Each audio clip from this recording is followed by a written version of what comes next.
No sé muy bien el motivo, pero en España preferimos abrir una botella así que no una botella así. ¿Alguien sabe decirme por qué?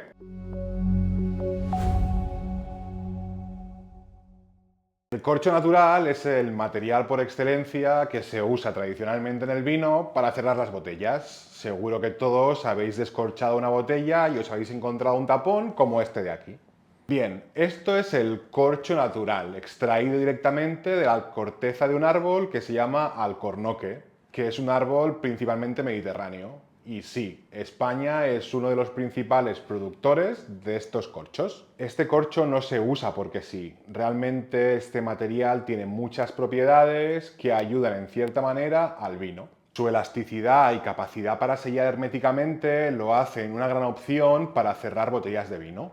Eso sí, necesitamos que el alcornoque tenga entre 25 y 30 años para que su corteza esté preparada para la extracción de corcho. Una vez la han desarrollado y extraemos por primera vez este corcho, debemos esperar 9 años más hasta que el árbol crea una corteza de nuevo y podemos volver a extraer corcho. Lo más interesante es que es una práctica completamente sostenible, ya que no dañamos el árbol.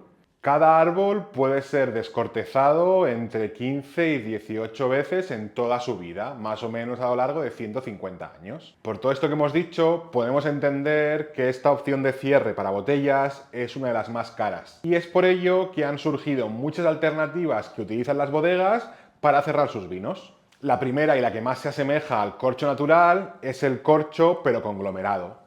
Esto de aquí no dejan de ser recortes de corcho que, triturados y juntados con resinas, conforman tapones nuevos.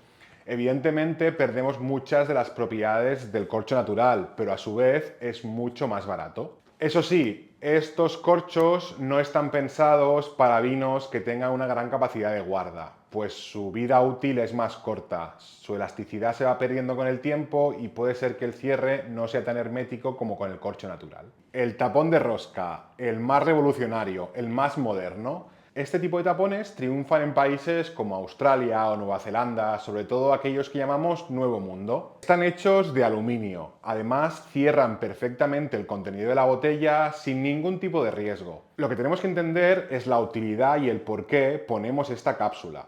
No es ni mejor ni peor, simplemente hay que pensar en qué vino están cerrando para entender cuándo usar un corcho o una cápsula de este estilo. Si el vino va a ser un vino para ser consumido dentro del año, un vino joven, fresco, da igual que sea blanco, tinto, rosado, sino un vino hecho para ser consumido en los próximos meses, entonces no necesitamos las propiedades del corcho. Esos tapones van a garantizar que los aromas y el frescor de ese vino se mantengan intactos hasta que lo abramos. De este modo, ese estilo de vinos van a estar mucho mejor conservados con un tipo de tapón como este. Si lo que queremos es hacer un vino de guarda que vaya a estar muchos años, quizás sí que es una buena opción ir por los corchos naturales. ¿Cuál es el problema principal con este tapón? Pues el estigma cultural que hay en muchos países, sobre todo del viejo mundo, que son reacios a ver botellas de vino con este tapón. De hecho, lo perciben como que son menos premium, como que son de peor categoría. Y realmente el tapón no es indicativo del contenido que hay dentro. Y ya, a caballo entre el corcho natural y la rosca, encontramos los tapones sintéticos de plástico, de silicona, que son estos de aquí.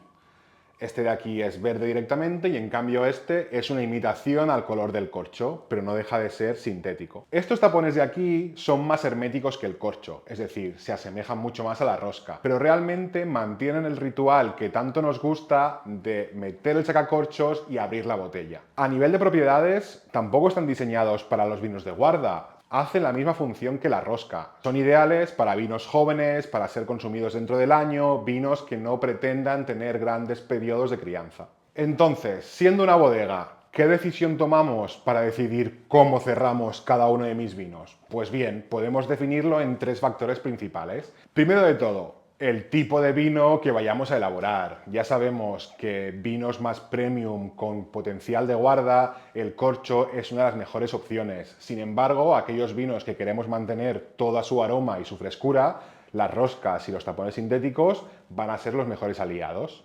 Hay que tener en cuenta el mercado objetivo. De hecho, son muchas las bodegas que, aunque hagan el mismo vino y mismo etiquetado, para unos mercados le ponen rosca y para otros le ponen corcho, simplemente por la aceptación que tiene la gente en ese mercado. También la sostenibilidad. Sabemos que el corcho es el más sostenible, pues no dañamos el árbol, sino que además estamos promoviendo el cultivo de estos árboles con todos los beneficios que generan para el medio ambiente. En cambio, las roscas de aluminio y los tapones de plástico, pues ya sabemos que dan más problemas en cuanto a la sostenibilidad. A partir de ahora, cuando veamos diferentes cierres en botellas de vino, tenemos que saber que no es meramente un aspecto funcional, sino que hay también las preferencias del productor, el tipo de vino que está encapsulando y además el mercado al que va dirigido. Mientras que el corcho natural sigue siendo la elección preferida para los vinos de alta gama y de guarda, los tapones sintéticos y de rosca han demostrado ser muy eficaces para un tipo de vino muy concreto. Al final, la elección entre un tapón y otro pasará por decisiones de innovación, de sostenibilidad, de tradición, siempre con el objetivo de que el producto final llegue en su máximo esplendor al consumidor. Si te ha gustado el contenido, puedes darnos like y si quieres animarnos a que sigamos haciendo vídeos como este, puedes suscribirte pinchando aquí.